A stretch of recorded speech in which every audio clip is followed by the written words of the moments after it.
아멘.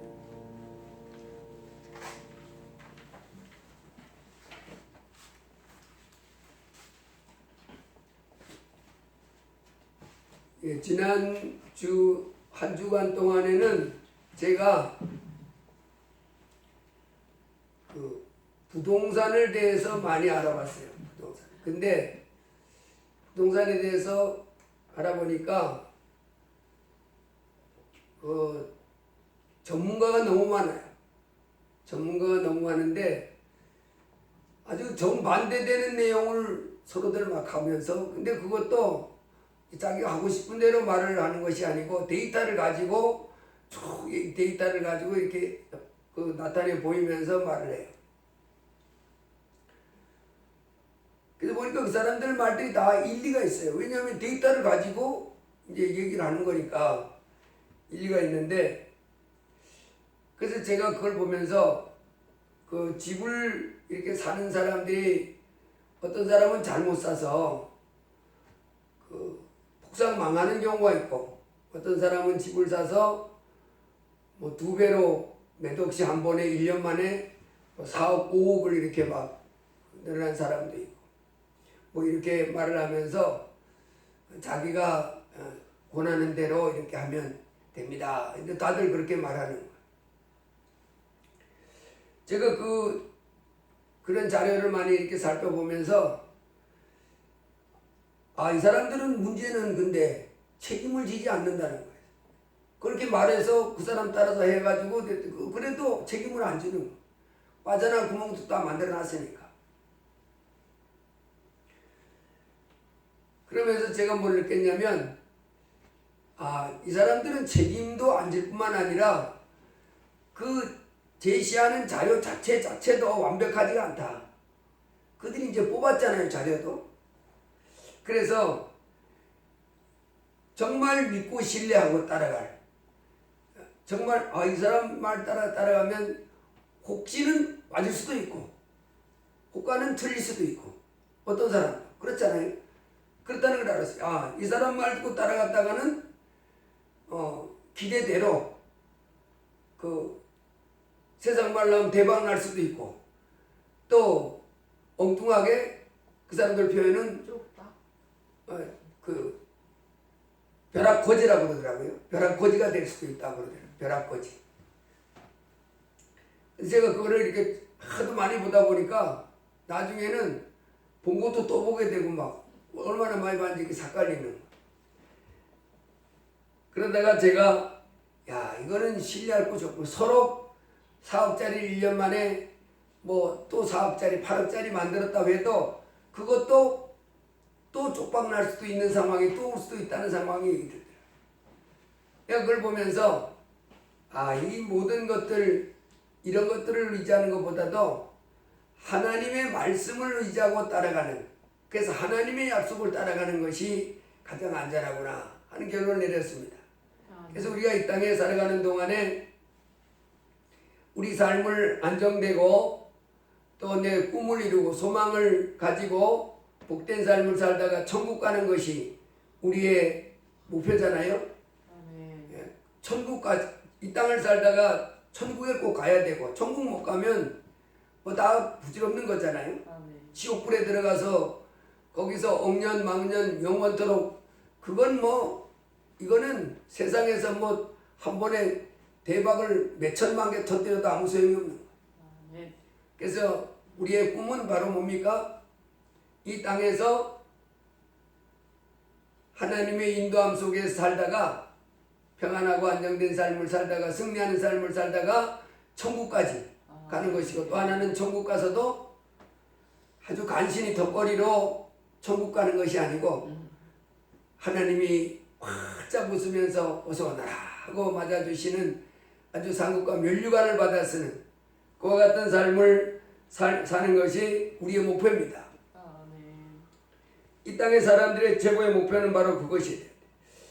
그런데 우리 하나님이 이 땅에서 100% 신뢰하고, 우리 하나님이 우리로 하여금 100% 평안하고 소망이 넘치는 가운데 승리하다가 천국까지 가는 방법을 말씀해 주셨어요.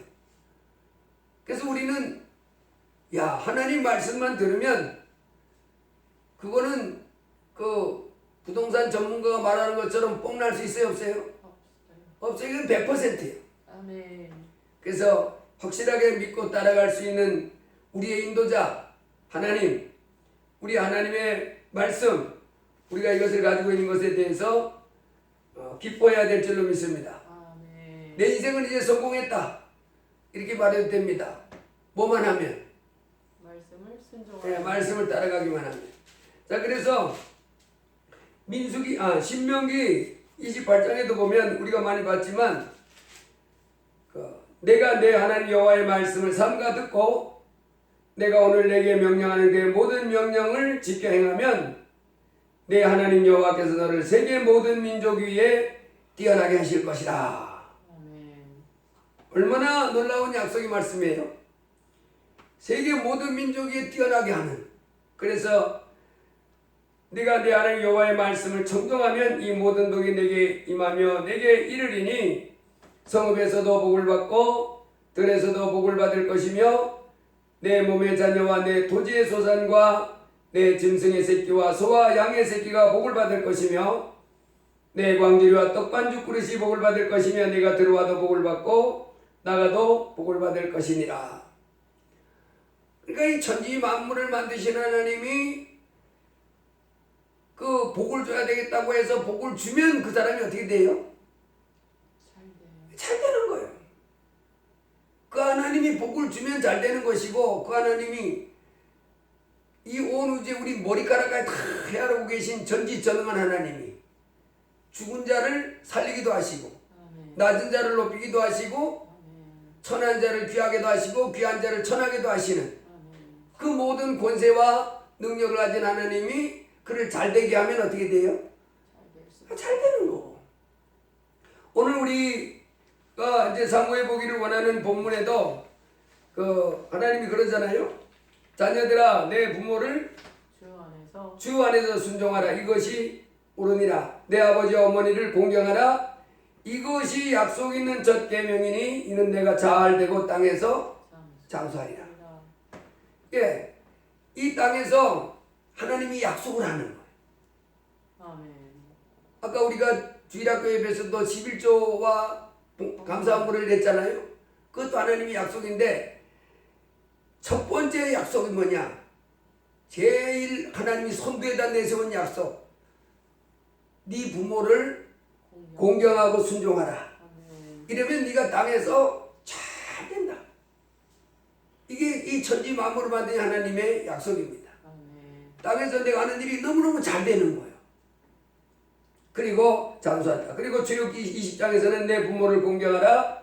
그리하면 너의 하나님 나 여호와가 내게 준 땅에서 내 생명이 길이라. 자 그래서 우리가 이 신명기 28장에 보면 내가 내 하나님 여호와의 말씀을 삼가 듣고 내가 오늘 내게 명령하는 그 모든 명령을 지켜 행하면 내 하나님 여호와께서 너를 세계 모든 민족 위에 뛰어나게 하실 것이라. 세계 모든 민족 위에 지금 뛰어난 민족이 있잖아요. 이 이스라엘. 그 사람들은 전 세계에 아주 국소수 사람인데 그 사람들이 노벨 문학상 그 인구는 우리 서울 인구만 해도 1000만 가까이 되고 그렇잖아요. 그런데 그 사람들 인구는 그 600만 서울 인구만큼도 안 되는 숫자. 그래서 그 이스라엘 땅 내에 한 600만, 그 미국에 한 600만, 그리고 미국 외에 전 세계에 한 600만. 그래서 전체 합해봐야 1800만. 그런 소수의 사람들이 노벨상은 전 세계 노벨상 수상자의 30%는 걔들이 타고 유대인들이 끌어가는. 그래서 이 미국 같은 데 가면 세계에서 모여드는 천재들이 공부하는 그런 대학이 많은데 거기 가면 걔들한테 따라갈 수가 없다는 그 유대인들하고 경쟁 붙여놓은 그들이 세계 모든 민족에 뛰어나게 하는데 그들이 특징이 뭐냐? 하나님 말씀을 좋아하면서. 그러나 예수 안 믿는 사람이 많지 않잖아요. 예수 믿지 않는 사람이 많잖아요. 그래서 우리는 이제 예수님 믿어서 하나님 아들 됐으니까 그들보다 더 놀라운 복을 받을 수 있는 그런 우리가 된 줄로 믿습니다. 그래서 우리가 이제 이 땅에 사는 동안에 하나님이 하신 말씀을 이제 들어야 돼. 여기 보니까 내가 내 안에 여호와의 말씀을 뭐 어떻게 들으래요? 삼가 듣고. 삼가 듣는단 말은 조심해서. 아주 이제 귀담아 들으라는 거죠. 아멘. 마음에 명심하라는 거예요. 아멘. 하나님의 말씀을 명심해라.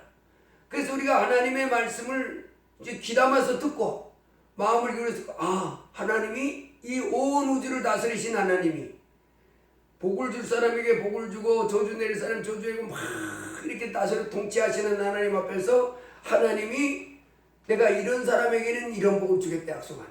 아멘. 그래서 하나님께 복을 받아야 집을 사든 뭐 하든 잘 되는 역사가 일어날 줄 믿습니다. 아멘. 그래서 자녀들아 너희 부모를 주 안에서 순종하라. 아멘. 이것이 옳으니라. 내 아버지 어머니를 공경하라. 이것이 약속 있는 첫 계명이니 이는 내가 잘 되고 땅에서 장수하리라.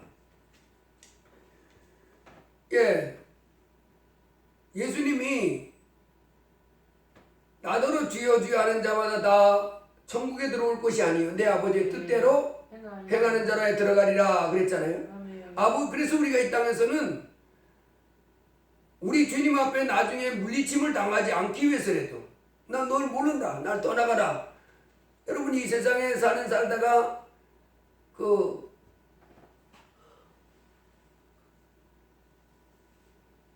마른 날에 날벼락이라고 그러잖아요. 날벼락. 마른 날에 천둥번개 칠 때는 벼락이 쳐가지고 죽었다 그러면 얼마나 기가 막혀요. 근데 그보다 더 기가 막힌 일이 바로 뭐냐면 예수님 믿어서 천국에 들어갈 줄 알았는데 주님 앞에 섰을 때 주님이 난 너 모른다. 여기 떠나가라. 이것보다 더 큰 날벼락은 없습니다. 여러분 이 말 딱 들으면 모든 게 끝이요. 그렇잖아요. 예수님이 나 너 모른다고 그러면 이건 끝이지요. 아니 제가 교회에서 찬송도 하고 예배도 많이 들었는데 날 모른다니요. 내가 하나님 말씀 얼마나 많이 들었는데. 아버지의 뜻대로 행하는 자라야. 자, 오늘 아버지의 뜻, 하나님 아버지의 뜻은 우리가 성경을 통해서 자꾸 배워가는데 오늘은 아버지 하나님 뜻은 바로 뭐냐면 자녀들로 하여금 주 안에서 자기 부모를 공경하고 순종하는 것. 이것이 아버지 하나님의 뜻입니다. 요한복음 14장에도 주님께서 나의 계명을 가지고 지키는 자라야 나를 사랑하는 자니 나를 사랑하는 자는 내 아버지께 사랑을 받을 것이요 나도 그를 사랑하여 그에게 나를 나타내리라. 그래서 우리가 아버지 하나님의 뜻을 자꾸 알아야 하잖아요. 아버지 하나님이 이 천지 만물을 다스려 나가시는 전능한 하나님이 예수님 보내서 우리 죄를 씌워주시고 이제 우리를 자녀 삼아 주셨는데 이제 이 땅에 살고 있는 우리로 하여금 하나님이 말씀하시잖아요. 뭐라고 하는지 잘 들으라는 거예요. 그 중에 오늘은 첫 번째 약속 중에서 첫 번째다 내세운 것, 최고 앞자리다 내세운 것이 바로 네 부모를 공경하라. 그러면 네가 땅에서 잘 된다. 그리고 장수하리라. 그렇게 약속한 겁니다. 누가복음 15장에 보면 그 탕자의 비유가 우리 잘 알잖아요. 탕자의 비유가 나오는데 그 누가복음 15장의 탕자의 비유 보면 이 아들이 뭐라고 그러냐면 집을 나가겠다 그러는 거예요. 이제 아버지를 떠나겠습니다. 왜 떠나겠냐 그러니까 왜 떠나겠냐 그랬어요? 자유. 네, 내 마음대로 살고 있다. 내 마음대로. 이제 아버지 밑에서 아버지의 통제를 받아가면서 뭐 아버지가 시키는 일하고 나 그런 거 싫습니다. 이제 내가 내 마음대로 내 자유로 살고 싶습니다. 그거잖아요. 행복을 추구하라. 내 행복을 찾아서 내 자유로 내 마음대로 살고 싶습니다. 이 집 나가겠습니다. 그렇게 말했어요. 근데 이놈이 그 집을 나가면서 그냥 나가는 게 아니라 아버지 재산 중 네. 4개월 분기. 돈 내놓으라는 거예요. 네. 나갈 테니까. 아니 자기가 자기 마음대로 나가 사는데 아버지한테 돈 내는데 뭐라 그러냐면 아버지 유산 이제 당장 물려줄 건데 그거 미리 딱 내놓으시오. 그래서 내가 가져가서 내 마음대로 쓰고 내 자유로 내가 살고 싶은 대로 살기를 원합니다. 내 몫을 달라는 거예요. 니 도대체 뭐 달라고 미리 유산 받아가지고 나가려고 그러냐. 그러니까 뭐라 그래요? 거기 대답은 안 해놨지만은 그런 건 상관하지 말고 무조건 돈 주시오. 내 유산 내가 받을 거 주시오.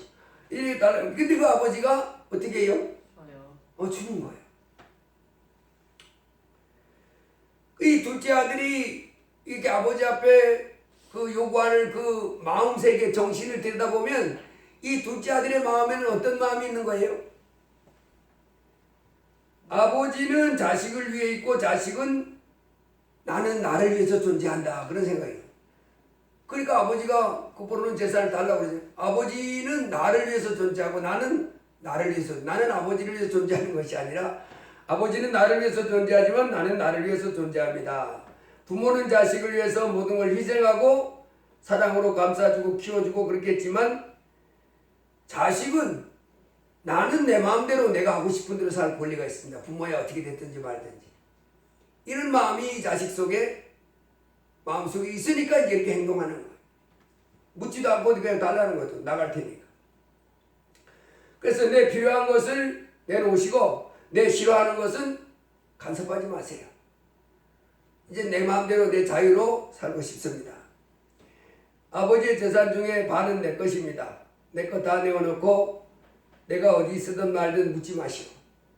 이것이 이제 이 둘째 아들의 마음속에 자리 잡고 있는 생각입니다. 이 둘째 아들이 그런 마음을 가지고 그 아버지한테 집 나가겠으니까 돈 주세요. 그리고 내가 어떤 삶을 살든지 상관하지 말고 이제 아버지는 나를 위해서 사는 삶을 살아야 되니까 그렇게 해주시고 나는 이제 내 삶을 내가 마음대로 살아야 되니까 이제 떠나겠습니다. 그때 부모의 마음은 어떨까요? 안 좋겠지요. 서운하기도 하고. 부모가 효도를 해야 부모를 기쁘게 해야 이 부모가 참 그렇게 키워놓고 참 마음도 좋고 그럴 건데 마음이 섭섭하기도 하고 그랬겠지요. 내 것 내놓으세요. 난 내 마음대로 살고 내 자유로 살러 가겠습니다. 자식들은 대부분 자기가 살 궁리만 한다 그러죠. 부모는 자식을 어떻게 하든지 잘 살게 해보려고 이렇게 애쓰는데 부모의 자녀의 삶이 행복해지고 자녀가 잘 되기를 애쓰고 소망하고 살아가는 것이 부모인데 자식은 자기만 잘 될 궁리를 하고 살아요. 자기만 자유하고 부모. 제가 어제도 이제 강원도 할머니한테 전화했는데 내가 이 말씀을 준비하면서 생각해 보니까 참 부모에게 효도는 못하는 것 같아요. 특별히 이제 주의 종의 길을 가다 보니까 처음에 내가 예수님 믿고 이 신학 공부를 하러 간다고 그랬더니 그때는 아버지, 할머니, 할아버지 다 예수님 안 믿었잖아요. 엄청 싫어하더라고. 말도 못하기 싫어요. 저희 어머니 울더라고 돌아서서. 왜냐면 예수 믿는 걸 부끄럽게 생각했어. 왜냐면 그 시골 마을에 내가 있을 그 당시에 한 60호 됐었거든요. 시골 마을 1반, 2반, 3반. 인구일이 1반, 2반, 3반. 한 64반까지 있었는데 1반, 2반, 3반, 4반. 4반은 이제 집이 얼마 안 됐어요. 근데 예수 믿는 사람이 딱 하나였어요.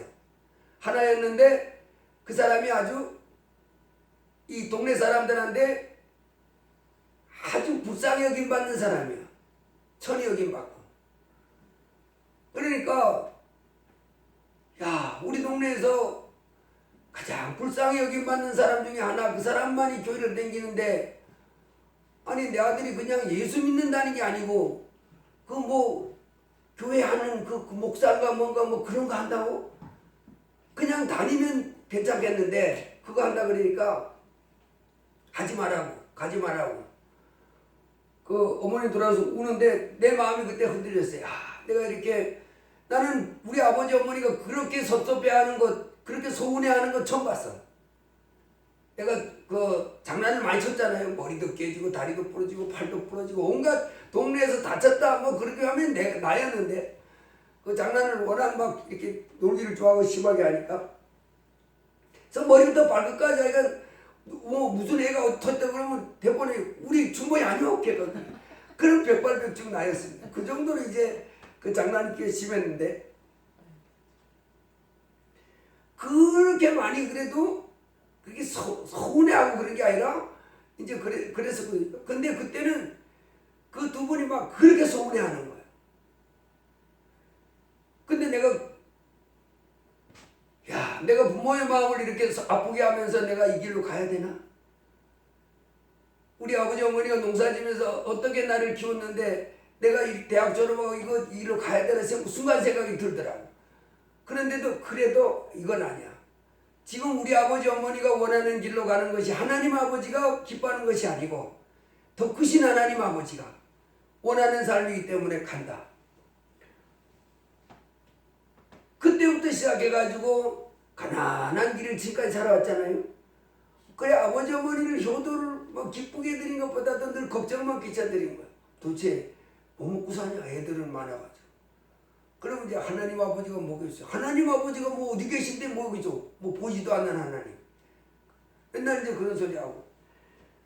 이제 그렇게 늘 살아가면서 참 내가 그냥 예수 믿고 이랬으면 그 효도라도 좀 할 수 있었을지 모르는데 주의 종 한다 그러면서 이거 목회도 제대로 못하면서 물질적으로 어려워서 애들도 고생 많이 시키고 그리고 지금까지 이렇게 왔다 싶은 생각을 하면서 효도 참 못했다. 그래서 어제도 전화했더니 그래요. 이제 연세가 100세 됐잖아요. 그래 99세. 그러니까 누구냐 그래. 그 대전에 둘째입니다. 그러니까 네가 저는 잘 살아 그랬어. 잘 삽니다 그랬더니 그럼 네가 애가 몇이지? 그래. 애들이 아들들 딸들입니다. 그래서 맞아. 이네가 애들 최고 많지. 아들들 딸들. 그랬더니 뭐 얘기저기 했는데 나중에 뭐랬냐면 그래도 이렇게 전화해서 목소리 들려줘서 고맙다 그러는. 목소리 들려주는 게 뭐가 고마워요? 근데 부모는 그런 아들의 목소리만 들어도 고맙다는 거예요. 전화도 늘 안 하니까 제때 안 해. 그 부모는 그렇게 연세가 많고 그러면서도 그 나를 걱정하고 그러는 거예요. 어떻게 아들하고 다 잘 사나 그랬어. 얘 잘 먹고 잘 삽니다. 이런 부모는 이렇게 자식이 잘 되도록 이것이 이제 마음의 그 중심에 있고 자식이 행복하기를 위해서 이 마음에 그래서 자식이 삶을 어떻게 하든지 이 행복하게 해주려고 하는 것이 자기는 희생하더라도 부모인데 자식은 어떻게 해요? 챙길 때도 자기 것 다 먹고 자기가 다 마시고 그리고 자기 입고 마실 거 다 해결하고 그 다음에 자식까지 다 입혀놓고 마셔놓고 그 다음에 이제 자기 부모에게 좀 할 수 있으면 하고 이런 수준이라는 거예요. 그래서 자식이 아무리 부모를 위한다 해도 부모가 자식이 하는 만큼 못한다 그런 말이지. 그런 이 세상 풍토 속에서 그런 사람들의 심리가 있는 이 세상 속에서 하나님은 이제 자식들한테 부모에게 뭐라 그랬냐면 순종하라는 그리고 공경하라는 네 부모를 공경해라. 정성을 다해서 공경하고 그리고 주 안에서 이제 순종해라. 나처럼 그 예수 믿지 말고 신학교 가면 안 돼. 이런 거는 순종하지 말고 하나님 아버지의 뜻과 반대되면 어떻게 해야 돼요? 그런 거는 이제 할 수 없는 거지만은 그 외의 것들은 순종하라. 근데 이 당자가 이제 지나가겠다 그래서 다 받아가지고 할 때 가서 고생해서 이제 거지 생활 하다가 돌아오잖아요. 돌아올 때도 이놈이 보면 그 아버지를 위해서 돌아온 게 아니잖아요. 아버지를 위해서 돌아온 게 아니고 뭐 때문에 돌아와요? 나 살라고. 나 살라고. 굶어 죽을까봐. 여기서 이제 돼지가 먹는 지업 열매도 못 먹는 거예요. 나는 돼지가 먹는 그 지업 열매를 그 신학교 다니면서 이제 배우기를 신학교에서 가르쳐 주지 않고 내가 이제 책 보면서 호박같이 생겼다 그렇게 이제 배웠었거든요. 호박같이 이제 주먹만한 호박같이. 근데 요즘에 들어서 자료를 이제 인터넷이 잘 발달되어 있으니까 쭉 찾아보니까 호박같이 생긴 게 아니고 대추같이 생겼더라고. 대추같이. 근데 그게 맛있대요. 맛있다고 그러더라고. 그 이제 요즘은 인터넷이 개발돼가지고 찾아보면 자료가 많이 나오잖아요. 그 건강에도 좋고. 근데 이제 성경은 그렇게 써놨지. 그 이놈이 돌아올 때도 뭐 아버지를 위해서 돌아온 것도 아니고, 아이고 아버지 농장이 어떻게 분들이 다 나가가지고 일이 없다 그러니까 내가 힘들어도 가야지, 뭐 그것도 아니고 오직 자기 자신이 굶어 죽게 생겼으니까 돌아오는 거예요. 할 일이 없으니까 돌아오는 거예요. 품꾼이 하나가 돼가지고 먹는 거라도 시컷 먹어야 되겠다고, 거기 가면 살 길이 있으니까 자기 살으려고 돌아오는 거예요. 그럼에도 불구하고 아버지는 어떻게 해요? 달려나가서 맞아주는. 아멘. 여러분, 아버지의 부모의 마음은 이렇다는 거죠. 부모는 사실은 그 둘째가 집 나가겠다 할 때부터 또 그 재산 달라고, 나 어떻게 살든 상관하지 말고 난 내 멋대로 내 돈만 있으면 내 자유롭게 아주 행복을 땅땅 누리면서 멋들어진 삶을 살아보겠다고 했지만은 이게 다 뭐의 시작인 줄 알아요, 부모는? 불행의 시작이다, 저거 이제. 세상이 어떤 세상인지 모르고 천방지축 이제 그래 나가지만 저거 곧, 그래서 집 나간 그때부터 뭘 기사해, 이게 도대체 굶어 죽지는 않나, 어디 가서 두드러 맞지는 않나, 어디 가서 사기대 가서 하루 만에 쪽박 차지 않나, 이런, 그게 뭐 세상이 만만하지 않잖아요. 세상이, 부모는 살아봤으니까 아는 거지. 세상이 얼마나 만만하지 않고 정말 그 험한 세상인지. 그래서 걱정 많이 했을 텐데, 그래서 집 나간 순간부터 이 자식은 그저 돈 가져 펑펑 쓰고 지 좋다고 막 썼지만은 부모는 마음속은 어떻게 했어요? 걱정으로 늘 고민하고 염려해 주는 놈이 있습니다.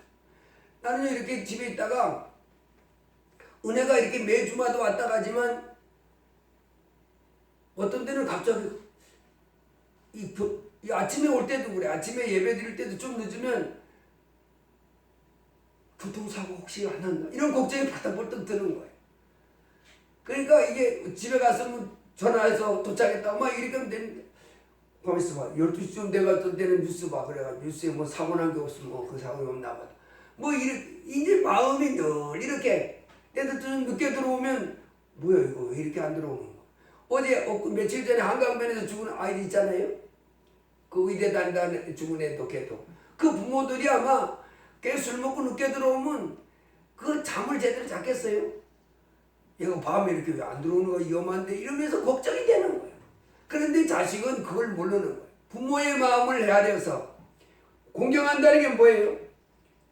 부모의 마음을 헤아려서 근심하지 않게 해드리고, 걱정하지 않게 해주고, 부모 마음이 평안하게 해주고, 부모 마음이 오히려 든든하고 기쁘고, 이게 바로 다 공경하고 순종하는 거잖아요. 그리고 부모가 이렇게 하면 예의하고 순종, 이렇게 하기를 하나님 원하시는데 그렇게 안 한다는 거예요. 이런 세상 속에서 하나님은 이제 자녀들로 하여금 너희 부모에게 순종하고 공경하라. 근데 부모는 자식이 부모가 원하지 않는 걸 이렇게 한다 그러면 처음에는 뭐라 그래요? 말리지, 하지 마라. 그한테 하지 마. 그렇게 하지 마. 그런데 자꾸 고집 쓰고 한다 그러면 어떻게 해요? 그냥 허락하는 거예요. 허락하지만은 뭐예요? 걱정하는 거예요. 허락하지만은 그게 잘못된 길인지 아는데 고집스럽고 계속 하니까 그걸 어떻게 해보지 못하고 그냥 내버려 두는 거예요. 그러면서 아유 고민하고 걱정하고 염려하고. 그리고 이제 어떻게 하냐면, 저렇게 하면 이제 인생이, 저렇게 하면 삶이 무너지는데, 그 앞날이 막히는데, 이런 걱정을 하는 거지. 염려하고. 그 재물을 다 탕진하고 다 돌아온 이 아들에게도 보면 이제 돌아왔잖아요. 아버지를 위해서 돌아온 것도 아니고 지가 살기 위해서 돌아왔을 때 아버지가, 야, 너 한 짓을 생각해. 다시는 집에 들어올 생각도 하지 말고 내 얼굴 볼 생각도 하지 마. 뭐 그렇게 하는 부모는 없잖아요. 굶어 죽겠다가 돌아왔는데 그거 불쌍해가지고 맞아주고. 여러분, 이것이 뭐처럼 하나님도 그렇다는 거예요. 지금 이 누가복음 15장에 이 아버지로 했던 그것은 바로 누구를 빗댄 거냐면 하나님 아버지를 말합니다. 집 나간 자식이 고통스럽 있다가 이제 절망 가운데 있을 걸 알고 기다리던 이 아버지처럼 이 땅에 죄로 말미암게 된 우리가 아버지께로 돌아오면 아버지는 기뻐 맞아주시는 그런 아버지인 것을 말씀해 주십니다. 아멘. 예. 그래서 이 부모 공경은 나를 낳아주고 길러주고 지금까지는 이 부모님을 공경하고 그리고 잘 이렇게 섬기면서 이제 순종하는 이 삶을 살기를 하나님 아버지가 원하는 그것은 곧 뭐하고 연결되냐면 이 천지를 만드신 하나님을 공경하는 그래서 작은 나를 있게 해준 이 땅의 부모에게 효도하고 공경하고 순종하고 그리고 더 나아가서는 위로 크신 아버지 하나님 앞에 공경하고 순종하고 사랑하는 삶을 살기를 원하는 겁니다. 여러분이 부모와 자식 간의 관계 이것이 성경에 많이 나와 있는데 그 다윗이 인류 역사 가운데 최고의 왕 그러면 다윗 왕이라고 우리가 본다 그랬잖아요. 베들레헴 그 시골에서 양을 치던 목동이었지만은 그 하나님이 그 사람이 참 훌륭한 사람이다 보니까 왕으로 높이 올려놓은 거예요. 그래서 우리가 이 땅에 살아가는 가운데 이제 우리가 하나님을 기쁘시게 해드리는 사람 이 천지 만물을 만드신 하나님이 원하는 사람이 되면요 하나님이 우리를 어떻게 해요? 높여놓는 거예요. 세상에 발필거리로 살게 해준 것이 아니라 높여놓습니다. 그 베들레헴 양을 치던 그 들판에 베들레헴 들판에서 양 치던 그 목동이 그 이스라엘 나라 왕이 돼가지고 인류 역사 가운데 최고의 왕으로 이렇게 추앙받고 있는 사람이 다윗이잖아요. 근데 이 사람도 아버지였고 한편으로 왕이었지만은 아버지였고 또 자식이 있잖아요. 근데 이 사람이 자식을 키울 때 왕이었을 때 압살롬이라고 하는 이 다윗 왕의 부인이 왕이다 보니까 부인이 여럿이었어요. 그러다 보니까 배다른 형제들이 많았어요. 근데 이제 이 압살롬이라고 하는 애가 넷째인데 첫째 암논을 죽였어요. 그 집안에서 이제 살인을 일으키고 그러다가 이놈이 무슨 짓까지 하냐면 반란까지 일으킵니다. 압살롬이. 이놈이 사람들을 살살 깨가지고 쿠데타를 일으킨 거예요. 자기 아버지가 지금 왕을 하고 있는데 이젠 아버지 쫓아내고 자기가 왕 되겠다고 쿠데타를 일으킨 겁니다. 기가 막히잖아요. 어느 날 갑자기 쿠데타를 일으켰는데 그 아버지 왕 다윗이 너무 갑작스레 그렇게 해가지고 놀래가지고 그 부끄럽기도 하고 창피하고 놀래가지고 도망가는데 사무엘하 15장 한번 펴보세요. 이 다윗 왕이 얼마나 그 아들이 갑자기 그 반란을